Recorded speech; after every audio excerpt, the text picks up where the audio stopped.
안녕하세요, 여러분. 장례식장에서 사흘을 지새우고 집으로 돌아오는 길, 가슴 한켠이 텅 빈 느낌을 받아보신 적 있죠? 이 시간이 어디를 향하고 있었나? 정작 사랑하는 부모님과 눈을 맞추고 손을 쥐어드릴 시간은 없고 화환의 숫자와 조문객 명단만 채우느라 몸도 마음도 말라버린 우리의 장례 풍경. 혹시 고인도 남겨진 가족도 원치 않았던 모습 아니었을까요?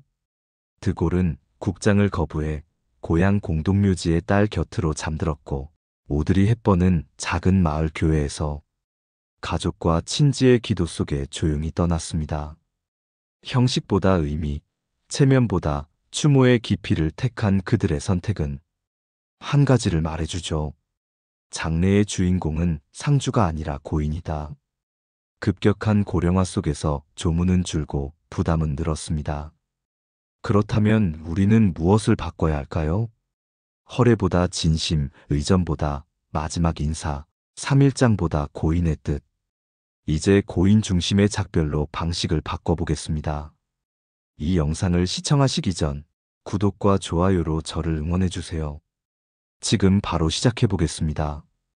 오늘은 생활에서 바로 준비할 작별 습관부터 가족장 설계, 말 남기는 법까지 차근차근 풀어봅니다. 시니어 시청자 여러분께 가장 실용적인 체크리스트도 준비했어요. 끝까지 함께 걸어가 보실까요? 여러분의 경험과 생각도 댓글로 나눠요. 우린 함께 바꿔요. 그래요. 사람의 마지막은 준비가 되어 있을수록 평안해집니다. 그런데 이상하죠? 우리는 집을 정리할 줄은 알아도 삶의 마지막을 정리하는 법은 배우지 못했습니다. 그래서 갑작스러운 이별 앞에 늘 당황하고 남은 가족은 정신없이 흩어져 버리곤 하죠. 그래서 오늘은요, 제가 오랫동안 현장에서 들었던 이야기들을 바탕으로 어떻게 하면 후회 없는 마지막 준비를 할 수 있을까? 그 첫걸음을 함께 나눠보려 합니다. 먼저 정리 습관을 들이는 게 가장 중요합니다. 이건 단순히 물건을 버리거나 청소하는 일이 아닙니다. 내가 떠난 뒤 가족이 당황하지 않도록 길을 밝혀주는 사랑의 준비죠. 예를 들어 매달 한 번 정도는 내 삶 정리의 날을 만들어 보세요. 휴대폰 달력에 표시해두고 그날은 서랍을 열어봅니다. 이때 중요한 서류, 도장, 통장, 보험증권 같은 건 한 상자에 모아서 중요 상자라고 써두면 좋습니다. 자식들이 이 상자 하나만 찾으면 헤매지 않아도 되거든요. 또 약봉지, 진료기록, 복용 중인 약 목록은 작은 메모지에 써서 냉장고 문에 붙여두면 좋습니다. 혹시 갑작스러운 일이 생겨 병원에 가게 되면 응급실 의료진이 그 정보를 보고 빠르게 대처할 수 있습니다. 이게 바로 진짜 현명한 준비예요. 그리고 한 가지 더, 사진첩을 정리해 보세요. 핸드폰 속에 쌓인 사진 수천 장 중에서 이건 꼭 남기고 싶다 싶은 것만 10장만 골라 보관해 보세요. 그 사진을 보면서 추억을 함께 이야기할 수 있는 게 가족에게는 가장 큰 위로가 됩니다. 사람이 떠나면 결국 남는 건 재산이 아니라 그 사람과 함께 웃었던 기억이거든요. 그리고 중요한 서류나 유품 외에도 감정의 흔적을 정리하는 것도 잊지 말아야 합니다. 우린 평생 누구에겐 상처를 주기도 받기도 하며 살아왔죠. 그 마음을 그냥 묻어두면 떠난 뒤에도 후회로 남습니다. 그래서 마음의 노트라는 걸 만들어 보세요. 이 노트에는 화해하고 싶은 사람, 미안했던 일, 그리고 감사했던 일들을 적어두는 겁니다.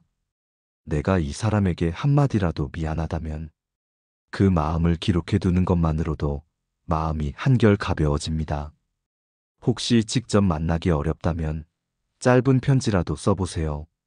그 편지를 꼭 보내지 않아도 괜찮습니다. 그 마음을 써보는 순간 이미 용서가 시작된 거니까요.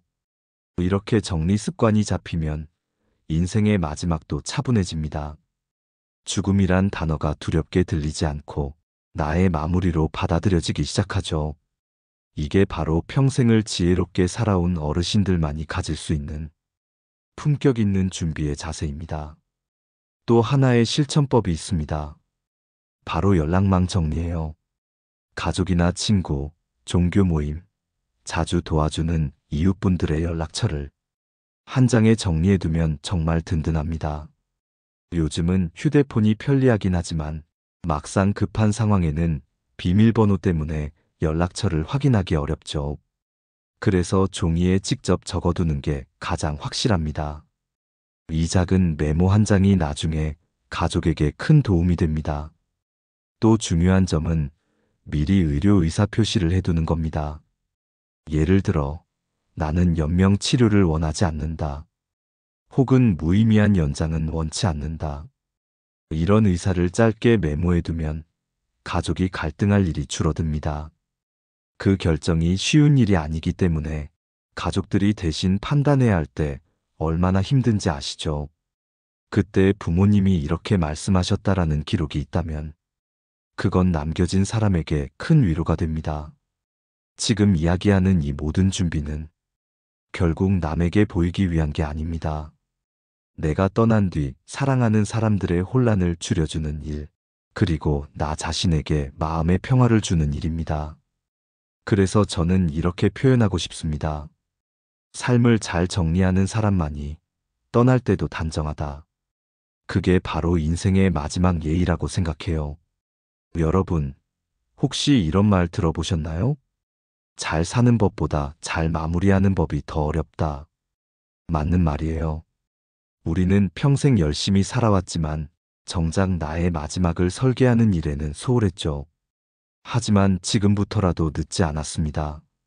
한 달에 하루 단 30분이라도 내 시간을 마련해서 내 삶을 정리해 보는 겁니다.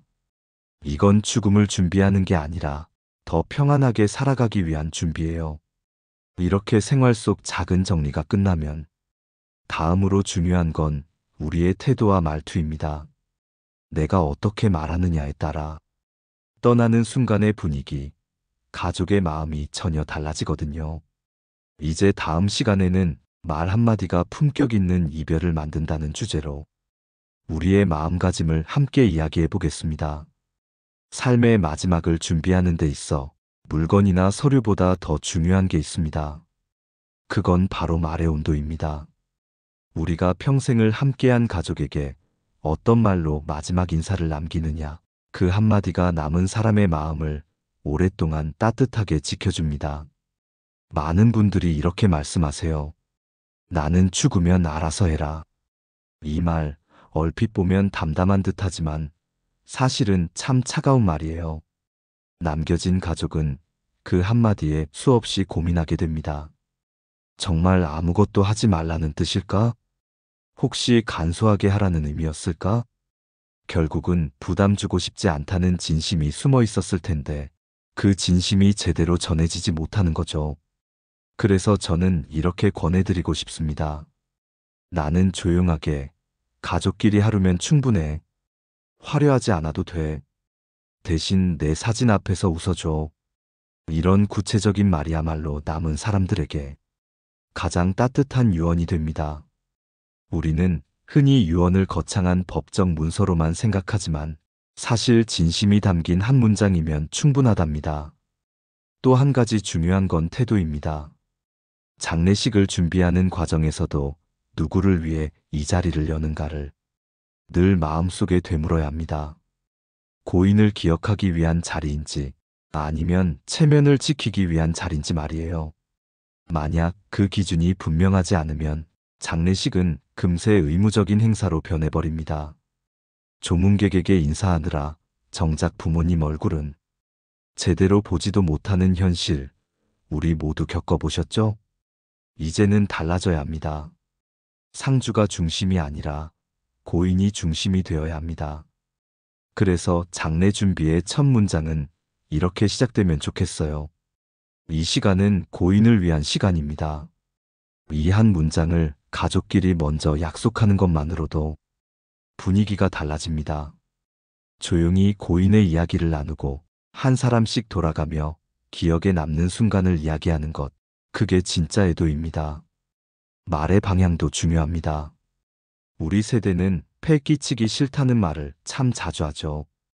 그 마음은 너무 이해되지만 이 말 역시 남은 가족에게는 작은 상처가 되기도 합니다.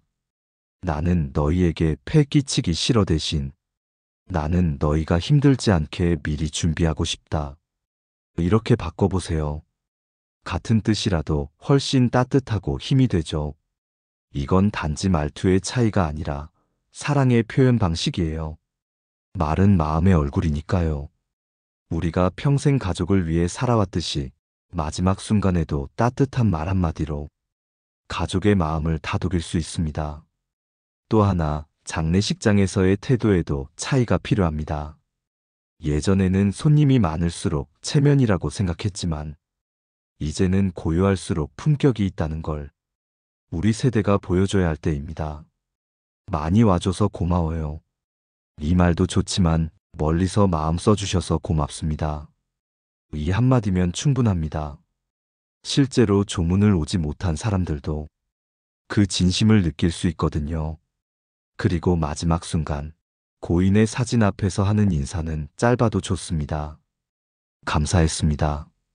사랑합니다. 이 두 문장은 어떤 장식보다 값진 작별 인사입니다. 짧지만 깊게 울립니다. 이 말을 남기는 가족의 목소리는 시간이 흘러도 기억 속에서 오래도록 울리죠. 태도란 결국 마음을 어떻게 표현하느냐의 문제입니다. 돈으로 할 수 없는 예의이고 시간이 지나도 남는 인품이죠. 우리가 장례를 통해 보여줄 수 있는 건 사람이 떠난 자리에 어떤 온기를 남기느냐입니다. 사람의 마지막은 육체보다 감정의 정리가 먼저입니다. 떠나는 사람도 남겨진 사람도 가장 힘든 건 마음이죠. 눈으로는 담담한 척하지만 속으로는 미안함과 후회, 서운함이 파도처럼 밀려옵니다. 그때 그 말만 안 했더라면 조금만 더 잘해드릴 걸. 누구나 장례를 치르고 나면 이런 생각 한 번쯤 하게 됩니다. 그런데 말이죠. 이 감정은 억누를수록 오래 남습니다. 감정은 억지로 없애는 게 아니라 조용히 바라봐주는 것으로부터 풀립니다. 내 안에서 올라오는 슬픔을 지워야지 하는 순간, 그건 더 깊이 자리 잡게 돼요. 그래서 저는 이렇게 말씀드리고 싶습니다. 마음의 의자 하나를 비워두세요. 그 의자 위에 여러분의 감정을 앉히는 겁니다. 서운함도, 그리움도, 미안함도 앉혀두세요. 그래, 너 거기 있어도 괜찮아. 이렇게 말을 걸어주는 겁니다. 그 순간, 감정은 비로소 흘러가기 시작합니다. 장례식장에서 울음을 참는 분들을 많이 봅니다. 남에게 패 끼칠까봐 민망하니까 참고 서 있죠. 하지만 울음은 부끄러운 게 아닙니다. 울음은 영혼의 정화예요. 눈물이 흘러야 미움이 빠져나가고 서운함이 눈물에 실려 흘러갑니다. 진심 어린 눈물은 그 어떤 위로보다 강한 힘을 가지고 있습니다. 혹시 부모님과 미처 풀지 못한 감정이 있다면 지금이라도 편지로 풀어보세요. 아버지, 제가 그땐 철이 없어서 미안했어요. 엄마, 당신 덕분에 지금의 제가 있어요. 이런 몇 줄의 글이 남은 마음을 정리해줍니다. 심지어 고인이 이미 세상을 떠났더라도 괜찮습니다. 편지를 써서 봉투에 넣고 그 위에 마음의 편지라고 적어 서랍에 넣어두세요. 그건 혼잣말이 아니라 마음의 빚을 갚는 행위가 됩니다. 또 하나 권해드리고 싶은 건 가족끼리 돌아가며 기억의 한 줄을 나누는 겁니다. 사진 한 장을 테이블 위에 두고 그 사진을 보며 각각 한마디씩 추억을 말해보세요. 아버지가 이때 참 웃으셨지. 이날 어머니가 고생 많으셨지. 이런 대화 속에서 서로의 마음이 닿게 됩니다. 이 시간은 울음보다 훨씬 깊은 애도의 시간이 됩니다. 눈물이 아닌 감사의 시간으로 바뀌죠. 한 연구에 따르면 고인을 떠올리며 감사의 말을 나눈 사람들은 그렇지 않은 사람보다 슬픔의 회복이 훨씬 빠르다고 합니다. 왜냐면 감사는 그리움을 치유하는 가장 따뜻한 감정이기 때문이에요. 떠나보낸다는 건 잊는 게 아니라 고인을 내 안에 품는다는 뜻이죠. 그게 진짜 이별입니다. 이런 감정 정리는 장례식 때뿐만 아니라 살아있는 동안에도 꼭 필요합니다. 미안한 사람에게 먼저 전화를 해보세요. 오랫동안 연락하지 못한 친구에게 짧은 안부 문자라도 보내세요. 너 생각났어. 잘 지내지? 이 한마디면 충분합니다. 그 짧은 말 한 줄이 마음속 묶여있던 감정을 풀어줍니다. 또 자신을 향한 감정도 정리해야 합니다. 내가 부모님께 더 잘했어야 했는데 왜 그때 그 말을 했을까? 이런 후회는 누구에게나 있지만 그 감정에 너무 오래 머물면 현재의 나까지 아프게 만들어요. 그래서 스스로에게 이렇게 말해보세요. 나는 그때 최선을 다했어. 그 마음이면 충분해. 이건 자기 위로가 아니라 삶을 앞으로 나아가게 하는 용서의 말입니다. 감정이 정리되면 마음이 가벼워집니다. 고인을 떠올려도 아프지 않고 오히려 따뜻해지죠. 그분이 내 안에 살아있구나. 이 감정이 자리 잡을 때 우린 비로소 진짜 이별을 배웁니다. 이게 바로 품격 있는 작별의 시작이에요. 결국 장례는 슬픔의 의식이 아니라 사랑의 마지막 표현입니다.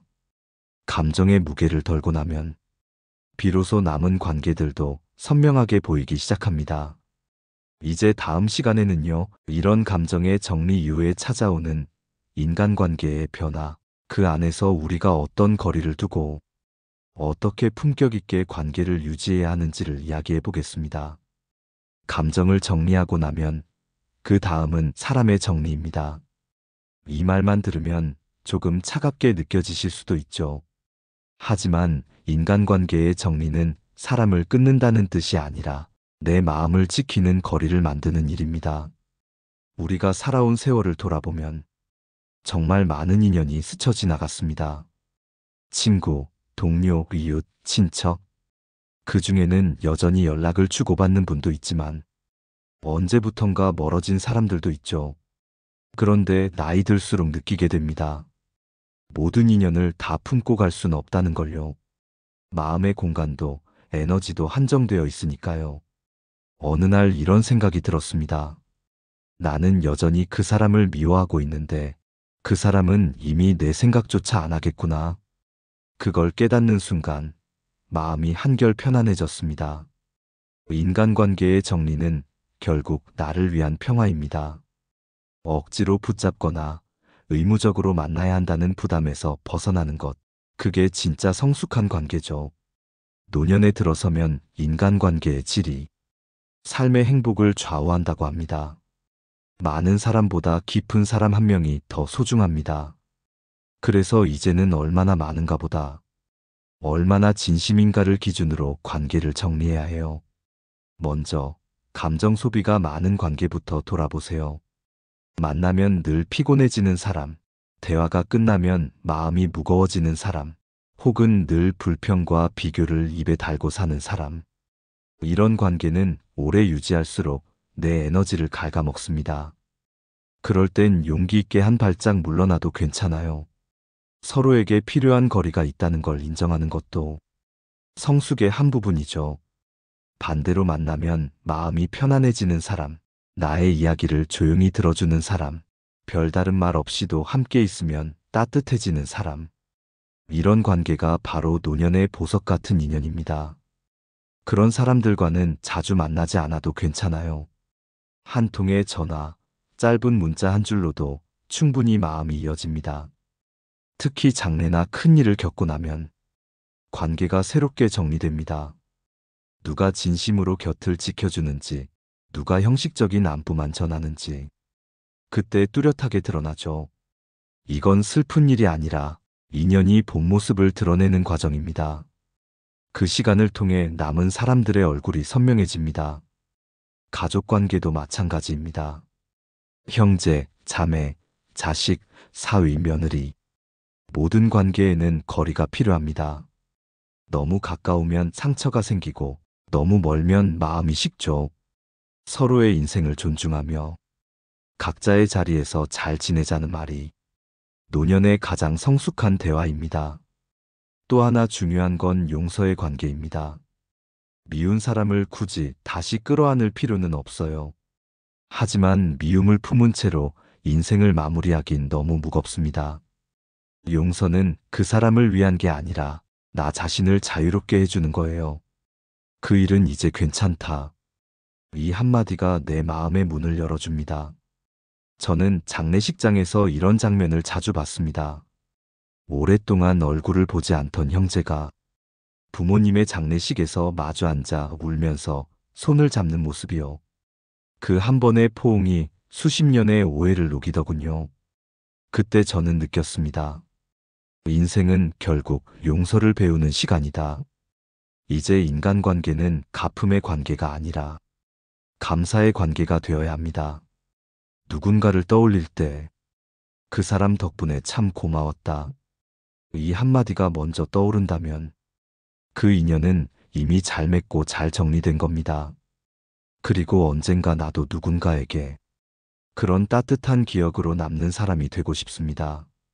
사람 관계가 정리되면 인생의 무게가 훨씬 가벼워집니다.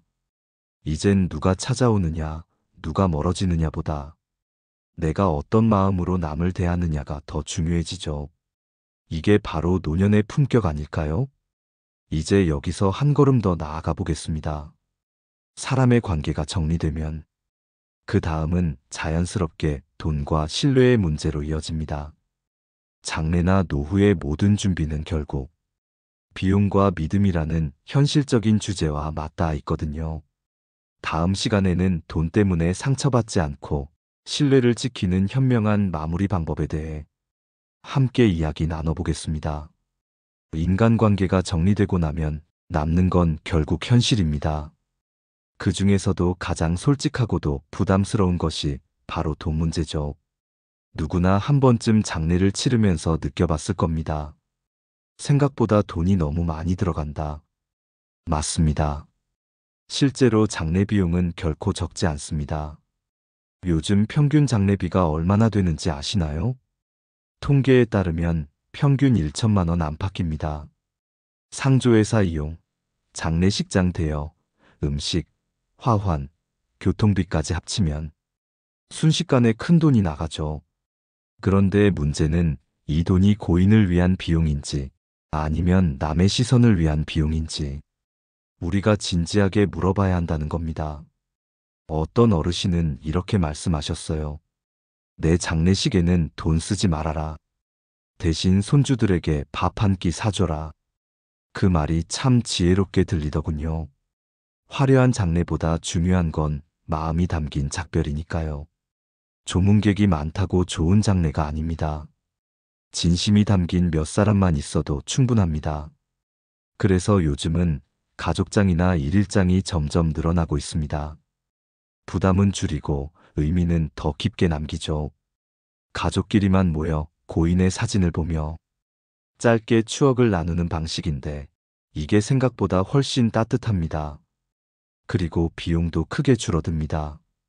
남에게 보여주기 위한 의식이 아니라 고인에게 집중하는 시간이 되니까요. 돈과 신뢰의 문제에서 가장 중요한 건 투명함입니다. 장례가 끝나면 남는 가족들끼리 누가 얼마 냈다, 부조금이 얼마다, 이런 얘기로 마음이 상하는 경우가 종종 있습니다. 하지만 이건 미리 준비만 잘해도 막을 수 있어요. 가장 간단한 방법은 기록입니다. 장례비 지출과 부조금 내역을 수첩이나 노트에 정리해 두는 겁니다. 누가 얼마를 냈는지가 아니라 전체 비용이 얼마 들었는지 중심으로 기록해 두면 나중에 누구도 서운하지 않습니다. 또 부조금은 고인 이름의 마지막 선물로 생각하면 좋습니다. 장례가 끝난 후 남는 돈이 있다면 그 일부를 뜻깊은 곳에 기부하거나 가족이 함께 사용하는 것도 괜찮아요. 예를 들어 아버지 이름으로 어려운 이웃에게 쌀을 기부했다. 이런 일은 남은 가족에게도 큰 위로가 됩니다. 돈이 감사를 전하는 수단이 되는 거죠. 신뢰는 투명한 기록에서 나오지만 그 뿌리는 진심입니다. 고인을 위한 일인데도 가족끼리 다투는 경우가 얼마나 많은지 몰라요. 왜 나한테 상의 안 했냐? 그건 엄마 뜻이 아니었다. 이런 말이 오가면 고인도 마음이 편치 않겠죠. 그래서 장례를 치르기 전 미리 가족끼리 솔직하게 대화해 두는 게 정말 중요합니다. 부모님이 돌아가시면 이렇게 하자. 식사는 간소하게, 대신 마지막 인사는 다 같이 하자. 이렇게 미리 정해두면 갈등이 거의 생기지 않습니다. 또 신뢰는 돈을 나누는 방식에서도 드러납니다. 남은 유산이나 장례비의 잔액을 분배할 때 한 사람에게 책임을 몰아주는 대신 가족이 함께 이야기하면서 정리해야 합니다. 때로는 자식들 간의 대화보다 부모님은 이렇게 말씀하셨다는 메모 한 장이 더 큰 신뢰를 만들어줍니다. 그래서 앞서 말한 유언 노트가 중요하죠. 말로만 남기면 기억이 흐릿해지지만 글로 남기면 마음이 선명하게 전달됩니다. 그리고 돈과 관련된 또 하나의 지혜는 버릴 것과 남길 것을 구분하는 겁니다. 쓸모없는 집안 살림, 입지 않는 옷, 묵은 장식품들까지 다 남겨두면 그건 물건이 아니라 가족의 짐이 됩니다. 돈을 쓰는 것도 버리는 것도 결국은 사랑의 표현이에요. 정리되지 않은 물건 하나가 남은 가족에겐 또 다른 부담이 되거든요. 그렇다면 미리 정리하는 게 진짜 배려죠. 여러분, 신뢰는 결국 단순함에서 온다는 말이 있습니다. 복잡하게 얽힌 돈 문제보다 우리 부모님은 마지막까지 깔끔하셨다. 이 한마디가 남으면 그게 최고의 유산입니다. 신뢰는 재산보다 오래가고 돈보다 따뜻한 기억을 남깁니다. 돈과 신뢰가 정리되면 마음이 편안해집니다. 가족 간의 서운함이 줄고 떠난 사람도 남은 사람도 평화로워지죠. 결국 장래의 품격은 비용이 아니라 그 안에 담긴 마음의 진정성에서 완성됩니다. 이제 마지막으로 이 모든 과정을 지혜롭게 바라보는 노년의 지혜를 이야기할 시간입니다. 삶의 끝을 두려워하지 않고 오히려 단정하게 맞이하는 마음. 그 속에 담긴 진짜 품격을 다음 파트에서 함께 나눠보겠습니다.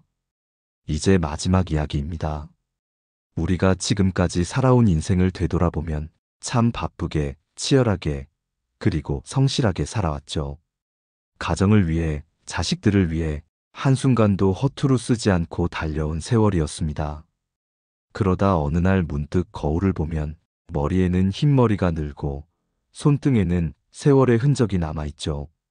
그런데 말이죠. 그건 늙은 게 아니라 지혜가 얼굴에 새겨진 흔적입니다. 젊을 땐 어떻게 사느냐가 중요했다면 이제는 어떻게 떠나느냐가 품격을 결정합니다. 남에게 피해를 주지 않으려는 마음, 남은 사람들의 삶을 지켜주려는 배려, 이게 바로 노년의 진짜 지혜 아닐까요? 삶의 마무리를 준비하는 건 두려움이 아니라 사랑의 또 다른 표현입니다. 나는 잘 살아왔고 잘 떠날 준비가 되었다. 이 말을 웃으면서 할 수 있는 사람, 그 사람이야말로 인생의 승자죠. 많은 어르신들이 이런 말씀을 하십니다. 나는 죽음이 두렵다기보다 준비 안 된 게 무섭다. 그 마음을 이해합니다. 하지만 준비라는 건 거창한 게 아닙니다.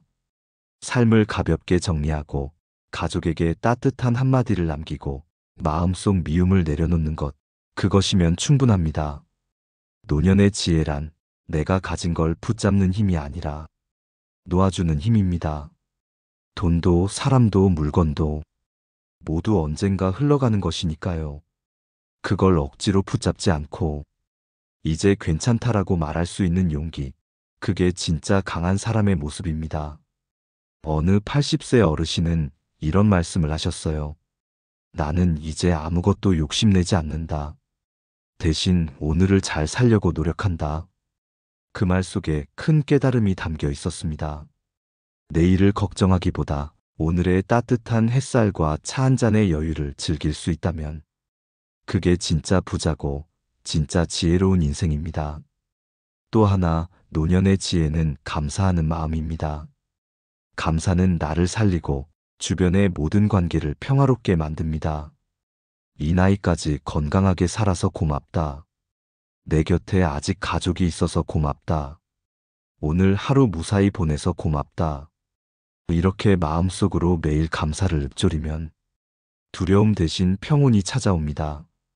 지혜로운 사람은 떠날 준비를 하면서도 여전히 삶을 사랑합니다. 이별을 이야기하지만 눈빛은 따뜻하죠. 그건 죽음을 준비하는 게 아니라 삶을 끝까지 존중하는 태도입니다. 잘 사는 법을 아는 사람은 잘 떠나는 법도 알고 있습니다. 우리가 남길 수 있는 최고의 유산은 큰 돈도 부동산도 아닙니다. 우리 부모님은 단정하게 떠나셨다. 이 한마디 기억이 남는 것, 그게 바로 자식에게 물려주는 가장 값진 유산입니다. 자식은 그 품격을 보고 배웁니다. 그 기억 하나로 그들도 언젠가 자기 인생의 마지막을 단정하게 맞이하게 될 겁니다. 세상은 점점 빠르게 변하고 장래 문화도 예전과는 많이 달라지고 있습니다. 하지만 변하지 않는 게 하나 있습니다. 그건 바로 사람의 마음이에요.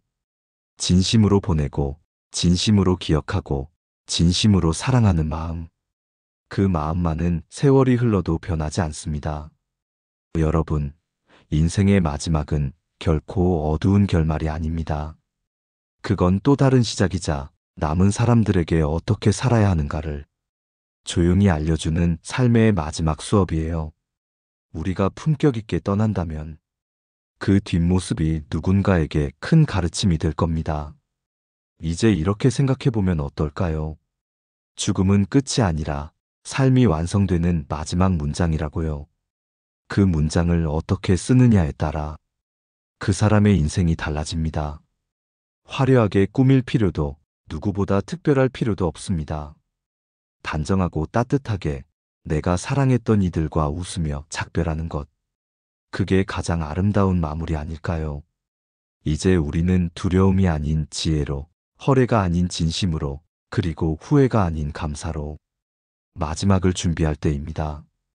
그게 바로 노년의 품격이자 우리 세대가 다음 세대에게 보여줄 진짜 유산입니다. 이제 잠시 눈을 감고 스스로에게 이렇게 말해보세요. 나는 오늘도 잘 살았고 내일도 잘 살아갈 것이다. 그 한마디가 여러분의 마음을 평온하게 만들 겁니다. 오늘도 끝까지 시청해주신 여러분께 깊은 감사를 드립니다. 오늘 영상이 도움이 되셨다면 소중한 분들께 공유해주시고 구독과 좋아요로 저를 응원해주세요. 여러분과의 소중한 연결이 저에게 큰 힘이 됩니다. 오늘도 행복한 하루 되세요.